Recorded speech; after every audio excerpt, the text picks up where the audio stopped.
Good morning. ધોરણ 12 chapter 6 computer વિષય.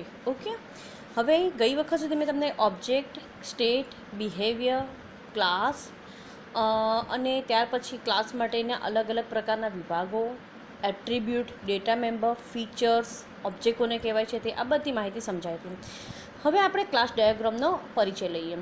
તો ક્લાસ ડાયાગ્રામ એ શું છે? તો કે ક્લાસ ડાયાગ્રામ એ અનેક ક્લાસનો સમૂહ, એના અવરોધો અને એના જુદા જુદા ક્લાસ વચ્ચેના સંબંધની સ્થિતિ રજૂ કરે છે.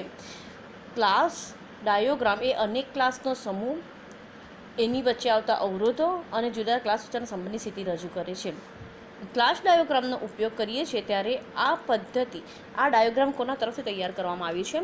તો યુનિફાઈડ મોડેલિંગ લેંગ્વેજ UML નો ઉપયોગ કરીને સોફ્ટવેરની પ્રતિકૃતિ તૈયાર કરી એક મોડેલ તૈયાર કરવામાં આવતું હોય છે અને એમાં વિનિયોગની રચના કરવામાં આવતી હોય છે, અથવા તો એ આપણે વિનિયોગની રચના કરવામાં મદદરૂપ થતું હોય છે. UML એ એક દ્રશ્ય મોડેલિંગ ભાષા છે કે જે ઓબ્જેક્ટ મેનેજમેન્ટ ગ્રુપ OMG દ્વારા વ્યાખ્યાયિત કરવામાં આવી છે અને એને જાળવણી પણ કરવામાં આવે છે. ચલો, UML કોણે તૈયાર કર્યું છે? OMG દ્વારા, બરાબર છે. અને ચોક્કસ પ્રકારના સોફ્ટવેર માટેની પ્રતિકૃતિ અથવા તો મોડેલ છે તૈયાર કરવા માટેનું, બરાબર છે. UML સોફ્ટવેર વિનિયોગના વિવિધ પાસાઓ રજૂ કરવા માટે નામ નિર્દેશનવાળી અનેક આકૃતિ અથવા તો એને નકશો પણ કહેવાય છે. હવે ક્લાસ ડાયાગ્રામનો હેતુ શું છે તે કીધું છે કે કોઈપણ પ્રકારની વિનિયોગના સ્થાયી દેખાવની પ્રતિકૃતિ, એટલે તમે જ્યારે કોઈ બી પ્રોગ્રામિંગ કરશો ને તે પ્રોગ્રામિંગ કેવું દેખાશે તો એને સ્થાયી વિનિયોગના દેખાવની પ્રતિકૃતિ રજૂ કરે છે અને એને ઓબ્જેક્ટ આદિ ભાષાઓ સાથે આ રેખાકૃતિને જોડી શકાય છે. ડાયરેક્ટ તમે જોડી શકો છો, સીધે જોડી શકો છો અને એને લઈને સોફ્ટવેર બનાવનાર દરેક વ્યક્તિનો વ્યાપક પ્રમાણમાં ઉપયોગ કરે છે. ક્લાસ ડાયોગ્રામમાં સૌથી પહેલાં ઉપરના ભાગમાં આવે છે ક્લાસનું નામ, ત્યાર પછી આવે છે વચ્ચેના ભાગમાં જે તે ક્લાસ માટેના એટ્રીબ્યુટ અથવા તો પ્રોપર્ટી, અને ત્યાર પછી સૌથી નીચેના ભાગમાં ક્લાસ માટે કયા પ્રકારની મેથડ, બિહેવિયર અથવા તો ઓપરેશન ઉપયોગ કરવાનો છે તે દર્શાવે છે. જો અહીં ડાયોગ્રામ આપ્યો છે ક્લાસ નેમ, દાખલા તરીકે પર્સન, પછી વિઝિબિલિટી એટ્રીબ્યુટ એટલે કે એના માટેના એટ્રીબ્યુટ કયા કયા છે તે દ્રશ્ય એટ્રીબ્યુટની વાત છે. ઓકે, કેમ કે આ દ્રશ્ય રેખાકૃતિ છે તો દ્રશ્ય એટ્રીબ્યુટ. હવે એ દ્રશ્ય એટ્રીબ્યુટની ડેટા ટાઈપ આપણે લેવાની હોય છે. ડેટા ટાઈપ ઘણા બધા પ્રકારની છે, તેમાં આપણે લઈએ છીએ સ્ટ્રિંગ ડેટા ટાઈપ, બરાબર છે. અને ત્યાર પછી એની ઇનિશિયલ વેલ્યુ, કોઈ પણ પ્રારંભિક કિંમત આપવાની છે. અને ત્રીજી વસ્તુ આવે છે વિઝિબિલિટી ઓપરેશન, એટલે કે તમારે એની અંદર કયા કયા પ્રકારના આર્ગ્યુમેન્ટ્સ કરવાની છે તે અને એનું રિટર્ન વેલ્યુ, બરાબર. એટલે પર્સન નામનો ક્લાસ એને એના અલગ અલગ પ્રકારના એટ્રીબ્યુટ જેવા name, city, gender, birth date અને પ્રોફેશન, આ દરેકની ડેટા ટાઈપ આપી છે. ડેટા ટાઈપની અંદર ટેક્સ્ટ લઈ શકીએ, ન્યુમેરિક વેલ્યુ માટે નંબર લઈ શકીએ, ઇન્ટીજર લઈ શકીએ, વેરિયેબલ કેર, પછી ઇન્ટીજર, પછી રિયલ લઈ શકીએ છીએ, ફ્લોટ જેને કહેવાય છે, સ્ટ્રિંગ લઈ શકીએ, કેરેક્ટર લઈ શકીએ, બરાબર. અલગ પ્રકારની ડેટા ટાઈપ છે.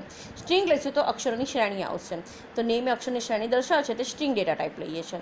પછી આવે છે જેન્ડર, તો જેન્ડરમાં કેર ડેટા ટાઈપ લીધું છે, કેમ કે જેન્ડર મેલ અથવા તો ફિમેલ હોઈ શકે છે, તો એ કેર ડેટા ટાઈપ લઈશું અને એની ઇનિશિયલ વેલ્યુ આપી છે પ્રારંભિક કિંમત કે બાય ડિફોલ્ટ M લેવાની, પછી તમે ફિમેલ ચેન્જ કરી શકો છો.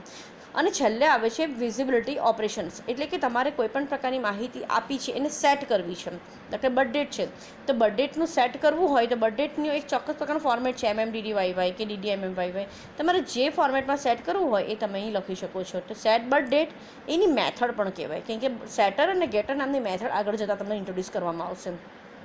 અને કોઈપણ વસ્તુની રજૂઆત કરવી છે તો એને માટે ડિસ્પ્લે પણ મેથડ છે, ડિસ્પ્લે નામની મેથડથી પણ એ વસ્તુની રજૂઆત કરવાની છે. તો ડેટ ઇન્ટીજર છે, મંથ ઇન્ટીજર, કેમ કે હંમેશા ડેટ, મંથ અને યર હંમેશા ઇન્ટીજરમાં જ પૂર્ણાંક કિંમતમાં જ આવે છે, બરાબર. તો આ રીતે આખો ક્લાસ ડાયાગ્રામ અહીં રજૂ કરવામાં આવે છે. હવે ક્લાસ ડાયાગ્રામની અંદર અલગ અલગ પ્રકારના એટ્રીબ્યુટ વાપરીએ છીએ, પરંતુ બધા જ એટ્રીબ્યુટ કે કાર્યનો સમાવેશ કરવો જરૂરી નથી થતો. અમુક વખત તમે એ વસ્તુ ના રાખો તો પણ ચાલતું હોય છે. પહેલાંની વાક્ય રચના જોઈ લે સાંકેતિક લિપિમાં. તો જુઓ, પહેલાં આવે છે વિઝિબિલિટી, જેને આપણે ચોરસ કૌંસ એંગ્યુલર બ્રેકેટમાં લખ્યું છે. પછી એટ્રીબ્યુટનું નેમ છે જેને કોણીય કૌંસમાં લખ્યું છે, બરાબર.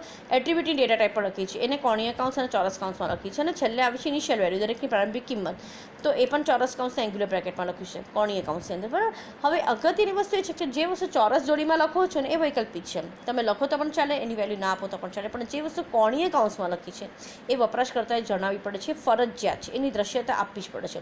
અહીં દ્રશ્યતા 4 પ્રકારની છે: અંગત, સુરક્ષિત, જાહેર અને પેકેજ. તો અંગત, સુરક્ષિત, જાહેર અને પેકેજના અનુક્રમે ડેશ, હેશ, પ્લસ અને માઇનસની નિશાનીથી રજૂ કરવામાં આવતું હોય છે. પછી એટ્રીબ્યુટની સાથે સામાન્ય રીતે તમે ચલનો પણ નિર્દેશ કરતા હોય છે. દરેક ડેટા ટાઈપ અને એની પ્રારંભિક કિંમતની પણ અહીં પ્રોગ્રામની શરૂઆતમાં આપવામાં આવતી હોય છે. ત્યાર પછી કયો ડેટાનો સંગ્રહ કયો છે, કઈ એની શું એની કિંમત છે, એની નામ નિર્દેશન પણ અહીં આપવામાં આવતું હોય છે. માત્ર એટ્રીબ્યુટનું નેમ જ ફરજિયાત છે, બાકી બધી જ વસ્તુ તમે અહીં વૈકલ્પિક આપી શકો છો. એટલે ઉપર દર્શાવે જે માહિતી આપી છે સાંકેતિક લિપિની અંદર, તેમાં જે કોણીય કૌંસમાં લખ્યું છે એ માત્ર એટ્રીબ્યુટનું નામ છે, એ તમારે કમ્પલસરી આપવું પડે. બાકી બધી વસ્તુ તમારે વૈકલ્પિક છે. દાખલા તરીકે એક્ઝામ્પલ આપે છે નેમ ઇક્વલ ટુ સ્ટ્રિંગ, બરાબર, અને minus balance float equal to 0.0. તો નેમ અને સ્ટ્રિંગ, તો નેમ એટ્રીબ્યુટનું નામ છે અને સ્ટ્રિંગ એની ડેટા ટાઈપ છે.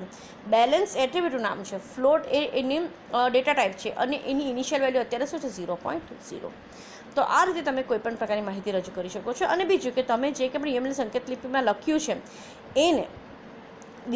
એને દર્શાવવું છે, તેને ડિસ્પ્લે કરવું છે, તો તેના માટેની મેથડ પણ અહીં આપી છે. દાખલા કે સેટ બર્થ ડેટ કરી છે અને DMY ઇન્ટીજરમાં લઈને ડેટ આપણે ડેટા ટાઈપ કરી છે. એની પ્રારંભિક કિંમત પણ વૈકલ્પિક રાખી છે, એટલે તમે રાખો તો પણ ચાલે, ના રાખો તો પણ ચાલે. એ જે જેન્ડર છે, તે જેન્ડરમાં એટ્રીબ્યુટ નામ છે જેન્ડર, પછી એની ડેટા ટાઈપ આપી છે કેર, અને ત્યાર પછી એની ઇનિશિયલ વેલ્યુ આપી દીધી છે એમ. આ બધા જે ફક્ત પ્રાચલ આપ્યા છે ને ફક્ત વાંચી જ શકાય છે, એવા નહીં. તેને આધારે અહીં નિવેશન નિર્ગમ છે. રીડ ઓનલી એવા છે, ફક્ત વાંચી શકાય છે એવા છે કે નહીં, એને આધારે આપણે જે તે નિવેશન નિર્ગમ અહીં નક્કી કરીએ છીએ. UMLની સંકેત લિપિની અંદર તમને અલગ અલગ પ્રકારની ભાષાને, પ્રોગ્રામિંગ ભાષાને સમર્થન પણ પૂરું પાડે છે. બને ત્યાં સુધી આ પદ્ધતિ જ્યાં સુધી દરેક સંબંધિત વ્યક્તિ માટે અર્થપૂર્ણ છે ત્યાં સુધી બરાબર છે. UML માટે ઓબ્જેક્ટ આધારિત પદ્ધતિ કે જે તેના સ્ટેટ વડે રજૂ કરવામાં આવે છે દરેક ઓબ્જેક્ટને, તે આ દરેક ઓબ્જેક્ટ ચલિત એટલે કે ડાયનેમિક હોય છે. તમે ઈચ્છો ત્યારે એના ઇન્સ્ટન્સમાં ફેરફાર કરી શકો છો. જો દરેક પર્સન ક્લાસનું જે ઓબ્જેક્ટ આપ્યું છે એને ઇન્સ્ટન્સ પણ કહેવાય છે. હા, ઓબ્જેક્ટને બીજા શબ્દમાં ઇન્સ્ટન્સ પણ કહેવાય છે. તે અહીં તમને દર્શાવે છે કે પર્સન નામનો ક્લાસ છે, તો પર્સનનામાં P1 અને P2 નામના ક્લાસ છે. P1 ક્લાસના એટ્રીબ્યુટ જોઈએ અને P2ના એટ્રીબ્યુટ જોઈએ, બરાબર છે. અને દરેક પ્રકારના એટ્રીબ્યુટની અહીં માહિતી આપી દીધી છે, એટ્રીબ્યુટની કિંમત આપી દીધી, સ્ટેટ આપી દીધું છે, અને અત્યારે કોઈ મેથડ પ્રચલિત કરી નથી. હવે આગળ જતાં તમને અલગ અલગ પ્રકારના ઓબ્જેક્ટ રેખાકૃતિ જે આપી છે તેમાં જે શબ્દો વપરાય છે, એના કીવર્ડ્સ, એના ગુણધર્મ છે એ વિશેની માહિતી લઈએ. તેમાં પહેલું કીવર્ડ આવે છે ઇનકેપ્સ્યુલેશન. હવે ઇનકેપ્સ્યુલેશન શું છે? તો કે કોઈપણ રીતે ડેટાને સુરક્ષિતતા પૂરી પાડવી. થિયરી બહુ અગત્યની છે, ધ્યાન આપજો. કોઈપણ કમ્પ્યુટર પ્રોગ્રામના મુખ્ય બે મૂળ અંગ હોય છે, ડેટા અને કાર્ય.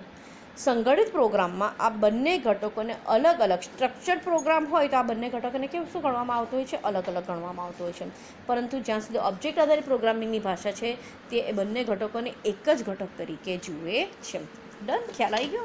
એટલે ખાસ યાદ રાખવાનું કે ઇનકેપ્સ્યુલેશનની અંદર કોઈપણ પ્રોગ્રામમાં, કોમ્પ્યુટર પ્રોગ્રામના મુખ્ય બે ભાગ પડે છે, ડેટા અને કાર્ય. સંગઠિત પ્રોગ્રામની જ્યાં સુધી વાત છે ત્યાં બંને ઘટકો કેવા રહેશે? આ બંને ઘટકો તમારા બંને ઘટકો આપણા અલગ અલગ છે. જ્યારે ઓબ્જેક્ટ આધારિત પ્રોગ્રામિંગ બંને ઘટકો કેવા રહે છે? એક જ છે. પ્રક્રિયાગત પ્રોગ્રામની એક મર્યાદા છે કે એ પ્રોગ્રામના કોઈપણ ભાગમાં એની કિંમત તમે બદલી શકો છો, એટલે એમાં ફેરફાર થઈ શકે. ફેરફારથી એ સુરક્ષિત નથી, અને આ સમસ્યાનો ઉકેલ ઓબ્જેક્ટ આધારિત પ્રોગ્રામમાં ઇનકેપ્સ્યુલેશન દ્વારા લાવી શકાય છે. અહીંયા શું કરવામાં આવે છે? ડેટા અને માહિતી, ડેટા અને મેથડ બંને માહિતીની ગણતરી કરવામાં આવે છે, અને એ સમયે પ્રોગ્રામના અન્ય ઘટકો વડે ડેટામાં ફેરફાર થતો હોય તો તેનો દુરુપયોગ થતો હોય તો તેને અટકાવવામાં આવે છે, સુરક્ષિતતા બક્ષાવવામાં આવે છે. આમ આ પ્રકારની રચના કે જેના વડે ડેટા અને મેથડ બંને સામે રક્ષણ પૂરું પાડવામાં આવતું હોય છે એને ઇનકેપ્સ્યુલેશન કહેવામાં આવે છે. ડેટા અને મેથડ બંનેને સુરક્ષિતતા પૂરી પાડવી એને શું કહેવાય છે? ઇનકેપ્સ્યુલેશન. કેવી રીતે થાય છે? તો કે અહીંયા તમારો જે ડેટા અને મેથડ છે એને વીટીને લપેટીને બનાવેલ એક એકમ કે જે ક્લાસ નામથી જાણીતા છે ત્યાં અંગત ક્લાસ તરીકે ઘોષિત કરવામાં આવે છે, પ્રાઇવેટ કરી દેવામાં આવે છે. અને જ્યારે કોઈપણ વસ્તુને આપણે પ્રાઇવેટ કરીશું ને ત્યારે બહારના વિશ્વ સાથે સીધા સંપર્કમાં આવતા નથી, અને જો તેની જરૂર હોય અને એને લઈને તમે ડેટામાં ફેરફાર કરી શકતા ના હોય. પણ ઘણી વખત એવું બને કે તમે આ ડેટાનો સાર્વજનિક ઉપયોગ કરવા પણ માંગતા હોય. જો જરૂર હોય તો સાર્વજનિક મેથડ વડે ડેટાને ઉપલબ્ધ બનાવી શકાય છે. આ ઇનકેપ્સ્યુલેશન ડેટાને છુપાવવાની ક્ષમતા પૂરી પાડે છે. આપણે આ પછીના પ્રકરણની અંદર સામાજિક જે ડેટા છે, બરાબર, અથવા મેથડ એની પણ માહિતી લેવાની છે.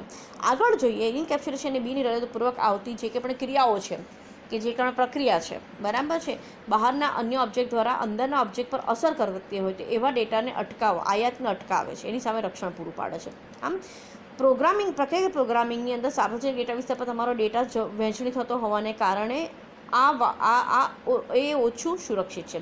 જ્યારે ઓબ્જેક્ટ આધારિત પ્રોગ્રામિંગની અંદર એનાથી વિરુદ્ધ અન્ય પ્રોગ્રામ્સ વડે સાર્વજનિક ડેટાને શું કરવામાં આવે છે, સીધો અન્ય પ્રક્રિયા સાથે એનો ઉપલબ્ધ થતો અટકાવી દેવામાં આવતો હોય છે, એની ક્રિયા થતી અટકાવી દેવામાં આવે છે. આમ ઓબ્જેક્ટ આધારિત ડેટા કિંમતમાં ઈચ્છે તો જ ફેરફાર કરી શકે, અધિકૃતતા નથી એનું. અને ઓબ્જેક્ટ જેને જોઈ શકે છે અથવા તો એ ઓબ્જેક્ટના માલિકને સંદેશો મોકલીના ડેટામાં બદલી શકે છે. તો આ રીતે તમે ઓબ્જેક્ટ આધારિત પ્રોગ્રામની અંદર કાર્ય કરી શકો છો. હવે આવે છે